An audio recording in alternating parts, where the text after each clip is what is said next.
யார் தேர வேண்டும் என்பதை நீ முடிவு செய்கிறாய் என்பதுதான் லஞ்சத்துக்கு அடிப்படை. பொறியாளர் ஒருவன் மிகச்சிறந்த பொறியாளர் வரக்கூடிய கட்டம் இருந்திருக்கும். அவனையெல்லாம் நீங்கள் உங்களுடைய ஊழலின் காரணமாக வெளியே தள்ளி விடுகிறீர்களே. ஊழல் இல்லாத மனிதனை கண்டுபிடிக்கிறது அரிதிலும் அரிது. அவ்வளவு மந்திரிகளின் மீதும் வழக்கு இருக்குது. பதிவே ஆகாது என்ற நிலை இருக்குமானால் எல்லா கான்ட்ராக்டர்களும் தப்பு பண்ணுவார்கள். இன்ஜினியர்கள் அதற்கு பங்கு பெறுவார்கள், மந்திரிகள் பங்கு பெறுவார்கள். நெடுஞ்சாலைத்துறை மந்திரியெல்லாம் இந்த ஊழலில் சம்பந்தப்பட்டிருக்கிறார் என்று சொன்னால் நம்முடைய சட்டமே மாற்ற வேண்டும். நேருவின் மீது வழக்கு பதிவு என்று ஸ்டாலின் என்று சொல்வார். ஊழல் குற்றவாளிகள் பூராவும் பிஜேபியில் இல்லையா என்றால் பிஜேபி ஆட்சியை விட்டு இறங்குகிறோது அவர்கள் மீது அந்த சட்டம் பாயும். முதல்ல ஒரு சட்டம் செய்வோம். குறைந்த விலை நிறைந்த தரம், தங்கள் தேவைகள் அனைத்தும் ஒரே இடத்தில். ஜெயச்சந்திரன். மெரிபா பன்னீர் சோடா. I trust Meriba. வணக்கம். நம்முடைய சிறப்பு நேர்காணல்ல தமிழ்நாடு தன்னுரிமை கட்சியின் தலைவர் பழக்கருப்பை அவர்கள் இருக்காங்க. அவங்க கிட்ட நிறைய பேசி தெரிஞ்சுக்கலாம். வணக்கம் சார். ஆக்சுவலாக இடி கிட்ட இருந்து டிஜிபிக்கு, தமிழக டிஜிபிக்கு ஒரு கடிதம் வருது. அந்த கடிதத்தில் ஏப்ரல்ல ஒரு 10 நாட்கள் நடந்த ஒரு இடி ரைடில் கிட்டத்தட்ட 900 கோடிக்கு ஊழல் நடந்திருக்கு. அது யாரோடது அப்படின்னு பார்த்தா திமுக அரசுல இருக்கக்கூடிய அமைச்சர் KN நேரு மற்றும் அவங்களோட சகோதரர் மூலமா. இது எதுக்காகனா குடிநீர் மற்றும் நிர்வாகத்துறையில ஊழல் நடந்திருக்கு அப்படின்ற ஒரு கடிதம் வந்திருக்கு. ஸோ இது தமிழகத்துல ஒரு பெரிய பேசு பொருளாகவும் மாறி இருக்கு. ஒரு மினிஸ்டர் ஊழல் வழக்குல சிக்கிறாரு. இதுக்கு முன்னாடியும் பல மினிஸ்டர் சிக்கியிருக்காங்க. அடுத்தடுத்து மினிஸ்டர் சிக்கும் போது இது என்ன மாதிரியான ஊழல் வழக்குலாம் இவங்க வந்துட்டே இருக்காங்க அப்படின்றத சொல்லுங்க சார். ஆமா, அந்த கட்சியில ஊழல் இல்லாத மனிதனை கண்டுபிடிக்கிறது ரொம்ப அரிதிலும் அரிது. அவ்வளவு மந்திரிகளின் மீதும் வழக்கு இருக்குது. எப்படியாவது தப்பித்து விடுகிறார்கள். இப்பொழுது KN நேருவினுடைய வீட்டில் அமலாக்கத்துறை வேறொரு வழக்கு தொடர்பாக ஆய்வு செய்ய சென்றபோது இன்னொரு துறையில் இவர்கள் ஊழல் செய்திருக்கின்ற புள்ளி விவரங்கள் அவர்களுக்கு கிடைக்கின்றன. இவற்றையெல்லாம் அது டிஜிபிக்கு அனுப்புகிறது. தெளிவாக ஒரு பொறியாளருக்கு 35 லட்சம் ரூபாய் வாங்கியிருக்கிறார். 25 லட்சத்துலேருந்து 35 லட்சம் வரையில் வாங்கியிருக்கிறார்கள். ஒவ்வொரு வேலைக்கும் அந்த வேலையினுடைய தகுதிக்கேற்ப சம்பளத்துக்கேற்ப லஞ்சம் வாங்கப்பட்டிருக்கிறது. இப்படி பல கோடிகள் வாங்கப்பட்டிருக்கின்றன என்று தெளிவாக, அதாவது 2 லட்சம் பேர் 1 லட்சம் 1.25 லட்சம் பேர் தேர்வு எழுதுகிறார்கள். அது அண்ணா பல்கலைக்கழகத்தில் நடந்ததாக அவர்கள் சொல்லுகிறார்கள்.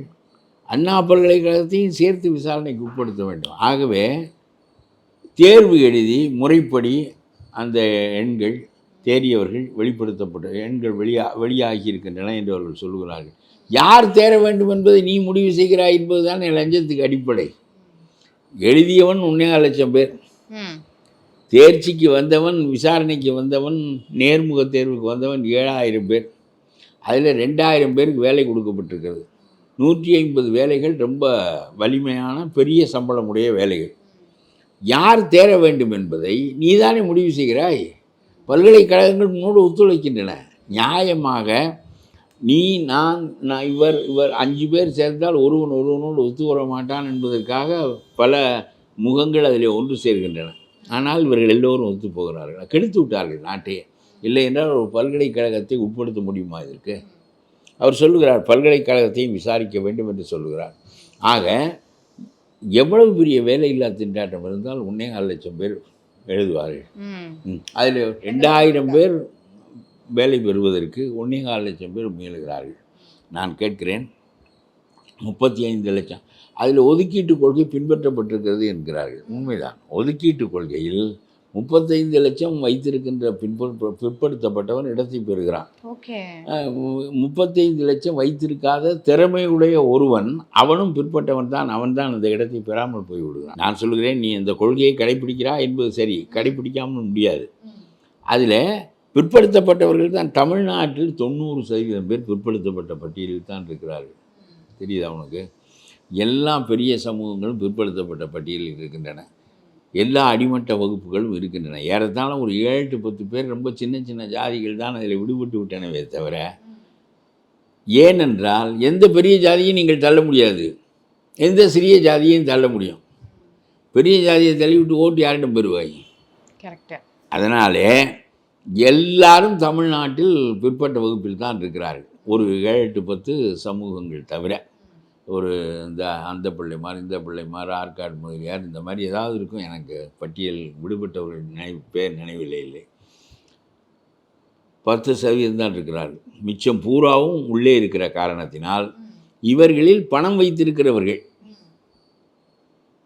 எல்லா தமிழ்நாட்டில் உள்ள 90% பேர் என்றால் எல்லா சமூகங்களிலும் பணம் வைத்திருக்கிறவர்களும் இருக்கிறார்கள், இல்லாதவர்களும் இருக்கிறார்கள். அவர்கள் பணம் வைத்திருக்கிறவர்கள் அதை பெறுகிறார்கள், இல்லாதவர்கள் நின்று விடுகிறார்கள். அவன் தகுதி உடையவனாக இருந்தும் அறிவுடையவனாக இருந்தும் அவன் தேர்ச்சி பெற்றும் கூட தேர்ச்சி பெறுகின்றவனாக அரசு அவர்களை முற்படுத்துவதில்லை.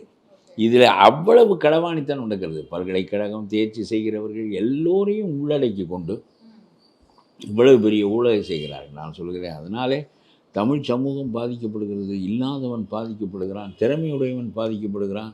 திறமையுடையவனையெல்லாம் உள்ளே விடவில்லை என்றால் அரசு பாதிக்கப்படும். தகுதி வாய்ந்த எத்தனை பேர் இதில் விடுபட்டிருப்பார்கள். பணம் வைத்திருக்கிறவன் தானே உன்னிடம் வந்தான், பணம் இல்லாதவன் வர முடியவில்லையே. அப்படியானால் மிகச்சிறந்த தகுதி விடுபட்டு போவது தமிழ்நாட்டுக்கு தான் இழப்பு. ஒரு நல்ல பொறியாளர் ஒருவன், மிகச்சிறந்த பொறியாளர் வரக்கூடிய கட்டம் இருந்திருக்கும். அவனையெல்லாம் நீங்கள் உங்களுடைய ஊழலின் காரணமாக வெளியே தள்ளி விடுகிறீர்களே. இதை போலீஸுக்கு எழுதுகிறது அமலாக்கத்துறை. இந்த நாட்டில் உள்ள சட்டங்கள், நான் சொல்லுகிறேன், இவர்கள் முதல் தகவல் அறிக்கை பதிவு செய்த பிறகுதான் அவர்கள் உள்ளே வந்து இதை செய்ய முடியும் என்கின்ற நிலைகளெல்லாம் இருக்கின்றன. இதை அரசாங்கம் உடன்படவில்லை. அந்த முதல் தகவல் அறிக்கையை டிஜிபி எப்படி கொடுப்பார்? டிஜிபி அந்த இடத்துல இருக்க வேண்டுமென்றால் இவர்கள் சொல்வதற்கு ஆட வேண்டும். எப்படி அண்ணா பல்கலைக்கழக துணைவேந்தர் வரையிலும் ஆடினார்களோ அப்பொழுது டிஜிபி அவரால் செய்ய முடியாது. நான் கேட்கிறேன், டிஜிபி என்ன செய்ய வேண்டும்? ஒன்றும் செய்ய வேண்டாம். முதல் தகவல் அறிக்கைக்கு அவர் அனுப்பிவிட்டாலே, முதல் தகவல் அறிக்கை பதிவு செய்யப்பட்டு விட்டாலே அது மெய்ப்பிக்க வேண்டிய வேலை அவர்களை சேர்ந்தது. எழுதியவர் பொத்தாம்பொதுவாக இவர்களெல்லாம் ஊழல் செய்தார்கள் என்று எழுதவில்லை.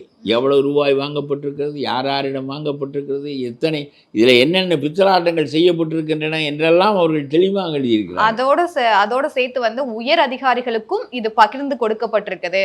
இது ஹவாலா முறையில் இந்த பணமும் மாற்றப்பட்டதுன்னு சொல்றாங்க. இல்லை, இவ்வளவும் செய்த பிறகு இந்த போலீஸ் அதிகாரி முதல் தகவல் அறிக்கையில் எஃப்ஐஆரை பதியவில்லை. சரி, அரசாங்கம் பதிய விடாது. ஏன்னா அவர் கீழே தானே இருக்கிறார். ஒரு அதிகாரி, நீ என்ன சொல்லுகிறாய், எனக்கு ஒரு தகவல் வந்திருக்கிறது, அதனுடைய அடிப்படையில் நான் செயல்படுகிறேன் என்று சொல்லுகிற ஒரு அதிகாரி கிடையாது இந்த நாட்டில், ஒருவரும் கிடையாது. ஆகவே அரசு இவர்களை செய்ய விடாது. நான் சொல்கிறேன், நேருவின் மீது வழக்கு பதி என்று ஸ்டாலின் சொல்வாரா? உங்களுடைய மந்திரி சபையில் ஊழல் இல்லாத மனிதன், எம்எல்ஏ, எம்பி, மந்திரி சபை, இவற்றில் ஊழல் இல்லாத மனிதனே கிடையாது. ஆகவே எல்லோரும் நாம் பங்கிட்டு கொள்வோம், ஒன்றாய் வாழ்வோம் என்பதுதான் எங்களுடைய கட்சியினுடைய கொள்கை. அவரவர் நிலைக்கு பங்கிட்டு கொள்ள வேண்டும். தொலைப்பங்கை அரசாங்கத்துக்கு தலைமையாக இருக்கிறவர்களுக்கு கொடுத்து விட வேண்டும். இதுதான் இந்த ஆட்சி முறை. ஆகவே அவர்கள் கையிலேயே அதிகாரம் இருக்கிற போது, அவர்கள் கையிலேயே போலீஸ் இருக்கின்ற போது, எல்லா தீமைகளையும் தடுக்க வேண்டிய போலீஸ் அவர்கள் கையில் இருக்கின்ற போது அவர்கள் எப்படி இந்த வழக்கை நடத்துவார்கள்? அந்த முதல் தகவல் அறிக்கையை அவர்கள் அளிக்க மாட்டார்கள். நான் சொல்கிறேன், இப்போ கோர்ட்டு உள்ளே தள்ளிட வேண்டும். இந்த மாதிரி அவர் அதை செய்ய மறுக்கிறார் என்று சொல்லி கோர்ட்டு தள்ளிட வேண்டும். ரொம்ப பல சமயங்களில் கோர்ட்டு மோட்டோ என்று சொல்லுவார்கள். தன்னிச்சையாக அந்த வழக்குகளை எடுத்துக்கொள்வது போல் தன்னிச்சையாக எடுத்து அதை சிபிஐ கையில் கொடுக்க வேண்டும், இல்லை அமலாக்கத்துறையை தொடர்ந்து நடத்த சொல்ல வேண்டும். இல்லாவிட்டால் இது அதாவது 100 பித்தலாட்டங்கள் நடந்தால் 1-2 பித்தலாட்டங்கள் தான் வெளியே வருகின்றன. வருகின்ற பித்தலாட்டங்களும் சரியான சான்றுகளோடு இருந்தும் அவற்றை தொடர்ந்து நாம் நடத்த முடியவில்லை என்றால் என்ன செய்ய முடியும் என்று கேட்கிறேன். இதை விட இன்னொரு பெரிய கொடுமை சொல்லுகிறேன். நம்முடைய விஜிலன்ஸ் அண்ட் ஆன்டி கரப்ஷன் என்ற ஒரு டிபார்ட்மெண்ட் இருக்குது. அந்த டிபார்ட்மெண்ட் அதனுடைய வேலை ஊழலுக்கு எதிராகவும் எல்லாவற்றையும் கண்காணிப்பது தான் அந்த துறையினுடைய வேலை. தனி கட்சிகளுக்கு இல்லை. ஒரு கட்சியிலேயே கேட்க வேண்டும், என்னையே அரசாங்கம் நடத்துகிறோம், ஏன் இந்த தப்புக்களை எல்லாம் நம்முடைய அரசு கேட்கவில்லை என்று கட்சிக்காரனே கேட்க வேண்டும். கேட்க மாட்டான். எல்லாருக்கும் பங்கு. சரி, அடுத்த கட்சிக்காரன் இருக்கிறானே, எதிர்க்கட்சி தலைவர் வந்து எடப்பாடி பழனிசாமி அவர்கள் ஒரு எதிர்க்கட்சிக்காரன் அறிக்கை கேட்கிறார். கொடுக்கிறாரு. இல்லை, எதிர்க்கட்சிக்காரர் கேட்பார் என்று வைத்துக் கொள்ளுங்கள். எதிர்க்கட்சிக்காரர் கேட்பது வழக்கமானது என்று அது விடப்படுகிறது. நான் சொல்லுகிறேன், இதில் நீதிமன்றம் ரொம்ப கடுமையாக இருக்க வேண்டும். நீதிமன்றம் உள்ளே நுழைந்து அந்த வழக்குகளை எல்லாம் ஏன் எடுக்கவில்லை என்ற கேள்வியை எழுப்ப வேண்டும். எழுப்பி அந்த வழக்குகளை எல்லாம் உயிர்ப்பித்து அவற்றை நடத்த வேண்டும். இல்லாவிட்டால் எத்தனையோ 1000 கோடிகளை இவர்கள் சாப்பிட்டு விட்டு போவார்கள், வழக்கே நடக்காது, பதிவே ஆகாது என்ற நிலை இருக்குமானால் எல்லா கான்ட்ராக்டர்களும் தப்பு பண்ணுவார்கள், இன்ஜினியர்கள் அதுக்கு பங்கு பெறுவார்கள், மந்திரிகள் பங்கு பெறுவார்கள், நெடுஞ்சாலைத்துறை மந்திரியெல்லாம் இந்த ஊழலில் சம்மந்தப்பட்டிருக்கிறார் என்று சொன்னால் நம்முடைய சட்டமே மாற்ற வேண்டும். இந்த தனி மனிதன் தவறு செய்தால் நம்முடைய குற்றவியல் சட்டப்படி தண்டனை கொடுங்கள். மந்திரிகள் தவறு செய்தால் அது மெய்ப்பிக்கப்பட்டால் விளக்கு கம்பங்களில் தூக்கில் போட வேண்டும். சவுதி அரேபியாவை போன்ற முறை கையாளப்பட வேண்டும். ஒரு இளவரசன் ஒருவன் தப்பு செய்தான், அவனை கொண்டு வந்து நடுத்தருவில் தூக்கு கம்பத்தில் தூக்கு போட்டார்கள். அங்கெல்லாம் இஸ்லாமிக் லா, நம்முடைய சட்டம் இல்லை. இஸ்லாமிக் லாவை கையை வெட்டு என்று சொன்னால் கையை வெட்டி விடுவான். திருடிய கையை வெட்டுவது என்பது இஸ்லாமிய சட்டம், வெட்டி விடுவான், பகிரங்கமாக செய்வான். அதனாலே தான் எவனும் தப்பு செய்வதற்கு அஞ்சுகிறான். சரியா? இங்கே எந்த சட்டம் 30 ஆண்டுகளாக 2002ஆம் ஆண்டு துரைமுருகன் செய்த ஊழல், பிறகு அவர் ஒரு 10-20 ஆண்டுகள் வழக்கு நடத்தி விடுதலையாகி இப்பொழுது உயர்நீதிமன்றம் உள்ளே நுழைந்து இவ்வளவு மோசமாக விடுதலை செய்கிறீர்கள் என்று மீண்டும் அந்த வழக்குகளை உயிர்ப்பித்திருக்கிறார். சரி, 25 ஆண்டுகள் கழித்து இனிமேல் இன்னொரு 25 ஆண்டுகள் வழக்கு நடக்கும். என்றைக்கு துரைமுருகன் தண்டிக்கப்பட போகிறார்? இந்த நாட்டில் நாம் கட்டுகின்ற வரியில் இத்தனை லட்சம் கோடி ரூபாயில் பாதி ரூபாய் ஊழலாக போகிறது. அதுவும் அச்சமே இல்லாமல் கூச்சமே இல்லாமல் இதெல்லாம் வெளிப்படையாக நடக்கிறது. ஒரு முதலமைச்சர் வெட்கப்படுகிறாரா? KN நேரு மந்திரியாக இருப்பார், அவருடைய செல்வாக்கு என்ன காரணம் என்றால் அவரும் முதல்வரும் கூட்டுக்களவாணிகள் தானே. இல்லாவிட்டால் என்ன? இப்போ நீயும் நானும் கூட்டுக்களவாணியாக இல்லாவிட்டால் நீ தப்பு செய்கின்ற போது நான் ஏன் பொறுத்து கொள்ள வேண்டும்? நீ மட்டும் என்ன கொள்ளையடிப்பது? அப்போ உனக்கு தானே பங்கு தந்திருக்கிறேன் என்று சொன்னால் பேச முடியாது. இத்தகைய நிலைமை தான் தமிழ்நாட்டில் இருக்கிறது. ஆகவே ரொம்ப மோசமாக நிர்வாகம் சரியில்லை. இவ்வளவு பகிரங்கமாக ஆன்டி கரப்ஷன் டிபார்ட்மெண்ட் குற்றம் சாட்டுகிற போது, அமலாக்கத்துறை குற்றம் சாட்டுகிற போது அரசு ஏன் போலீஸை மடக்கி வைக்கிறது? அந்த வழக்குகளை நடத்துவதற்கான உத்தரவை கொடுத்து அவரவர் நடத்திட்டோம். இல்ல, KN நேரு சைட்ல இருந்து அவரோட ஒப்பீனியன் சொல்லும்போது, அவரோட கருத்து சொல்லும்போது என்ன சொல்றாருன்னா, இது வந்து அரசியல் சூழ்ச்சினாலதான் நடக்குது. இது அதிமுகல வந்து எப்படி ஆட்களை வந்து பணிக்கெடுத்தோமோ அதே மாதிரிதான் வந்து திமுக நடக்குது அப்படின்ற சொல்றாரு. இருக்கிறத பேசுவோம். நான் என்ன சொல்றேன், அவர் இல்லை, அவர் அவ்வளவு சிறந்தவராக இருந்தார்னா, பாவத்துக்கு அஞ்சுகிறவராக இருந்தார்னா, ஐயையோ நான் செய்து விட்டு திரும்ப ஒப்படைத்து விடுகிறேன், அதற்குரிய தண்டனையை பெறுகிறேன் என்று சொல்வாரா? அது யார் சொல்வா? அதெல்லாம் ரொம்ப மனநிலை மாறுகின்ற ஒரு கோடியில் ஒருவன் சொல்லுவான். யாராவது இவர் என்ன சொல்வார்? வேண்டுமென்றே போடப்படுகிறது, சூழ்ச்சி, அமலாக்கத்துறை, அது மத்திய அரசாங்கத்தின் கட்டுப்பாட்டில் இருக்கு. அவன் சான்றுகள் தருகிறான். இவ்வளவு ரூபாய் வாங்கியிருக்கிறார்கள், இத்தனை பேர் இதில் சம்மந்தப்பட்டிருக்கிறார்கள், பல்கலைக்கழகமும் அதுக்கு ஆட்பட்டிருக்கிறது என்று இவ்வளவு சான்றுகள் தருகின்ற போது, சான்றுகளோடு தரப்படுகின்ற ஊழலை கூட விசாரிப்பதற்கு நம்முடைய அரசாங்கம் அதை கட்டை போடுகிறது என்று சொன்னால், இதை நம்மால் செய்து முடிக்க முடியாது என்று சொன்னால், நம்முடைய நீதிமன்றங்கள் வீண், நம்முடைய அரசியல் சட்டம் வீண், நம்முடைய நாடு வீண், எல்லாமே வீண். பகிரங்கமாக எடுத்துக்கொள்ள வேண்டியதானே. ஓகே, புரியுதா இல்லையா? புரியுது சார். இதுக்கு முன்னாடியும் வந்து கோர்ட் ஏதாவது ஒரு விதத்தில் தள்ளிட வேண்டும். ஏன்னா இந்த ரெண்டுமே சான்றுகளோடு தரப்பட்டவை. ஆன்டி கரப்ஷன் டிபார்ட்மெண்ட்டும் சரி, போக்குவரத்து துறையில் இந்த ஊழல் குற்றச்சாட்டி இருக்கிறது, அதே மாதிரி நம்முடைய அமலாக்கத்துறை, இது இவர்கள் ரெண்டையும் மடக்கி விட்டார்கள். ரெண்டும் டிஜிபிக்கு போகிறது. இதை நீதிமன்றம் உள்ளே நுழைய வேண்டிய எல்லாமே கெட்டு போய்விட்டால் எங்கேயாவது ஒரு அதிரடியாக நீதிமன்றம் உள்ளே நுழைந்து இவற்றையெல்லாம் ஒழுங்குபடுத்த வேண்டும். நம்முடைய நீதிமன்றத்தில் ஒன்றும் செய்ய முடியாது. 30 ஆண்டுகளுக்கு வழக்கு நடக்கும். உச்ச நீதிமன்றத்தில் போய் பொன் முடிக்கு 3 ஆண்டு தண்டனை கொடுத்தால் நிறுத்தி வைத்து விட்டு வந்து விடுவார். எல்லாவற்றுக்கும் ஸ்டே கொடுப்பார். இதுக்கு முன்னாடி போக்குவரத்து துறையிலும் இந்த மாதிரி வந்து ஊழல் நடந்துச்சு. அதுக்காக வந்து செந்தில் பாலாஜி அவர்கள் சிறைக்கு சென்றார். அதுக்கப்புறம் மறுபடியும் இப்ப வெளில வந்துட்டாரு. அவருடைய பதவி வந்து பறிக்கப்பட்டிருக்கு. சோ இந்த இடத்துல வந்து KN நேருக்கும் இதே நிலைமை நீடிக்குமா? இல்லை, இந்த பதவியெல்லாம் இவர் மறுபடியும் பதவிக்கு வர வேண்டும் என்று விரும்பினார். உச்ச நீதிமன்றம் சொன்னது, நீ பதவிக்கு வந்தால் சாட்சிகளை கலைப்பாய், ஆகவே உன்னை பதவிக்கு வருகிறாயா சிறைக்கு போகிறாயா என்று கேட்ட பிறகு சிறையில் போய் ஒரு மந்திரியாக இருக்கலாம், அதை ஸ்டாலின் ஏற்பாடு செய்து விடுவார். இருந்தாலும் சரி என்று அவர் வெளியே இருக்கிறார் என்று வைத்துக்கொள்ளுங்கள். இப்படி 1-2 வழக்குகளில் கொஞ்சம் உச்சநீதிமன்றங்கள் இறுக்கமாக இருக்கின்றன. நம்முடைய நீதிமுறையில் தண்டிக்கப்பட்டு மந்திரிகள் சிறைக்கு போனார்கள், ஊழல் ஒழிந்தது, அஞ்சினார்கள் என்கின்ற நிலை நம்முடைய இன்றைக்கு இருக்கின்ற ஆட்சி முறையில், நீதிமன்ற நடப்புகளில், நம்முடைய காவல் சட்டங்களில் இல்லை.